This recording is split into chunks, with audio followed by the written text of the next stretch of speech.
My name is Adam Adamadoui, and I'm currently studying BTEC Performing Arts Level 3. With me as an actor, Welsh language, it would just make me go even further, because if you can speak Welsh in Wales, there's so many opportunities you can undertake. Fy enw I yw Rachel Phelps a dwi'n astudio cwrs Lefel 3 BTEC mewn perfformio.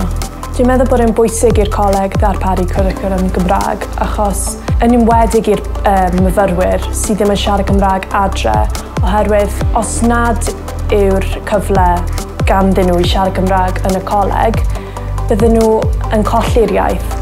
Wel, dwi'n edrych ymlaen at un diwrnod gallu actio yng Nghymru a hefyd dwi'n meddwl bod e'n bwysig iawn fy mod i yn gallu siarad Cymraeg yn byw yng Nghymru achos mae lot mwy o gyfleoedd i ni da cwmnioedd fel S4C a'r BBEC gan fy mod i yn gallu siarad Cymraeg. A hefyd fi yn hapus fy mod i'n gallu siarad Cymraeg achos fi gallu helpu pobl a ffrindiau nosbarth fi fel Adam i ddefnyddio'r iaith a dysgu am yr iaith.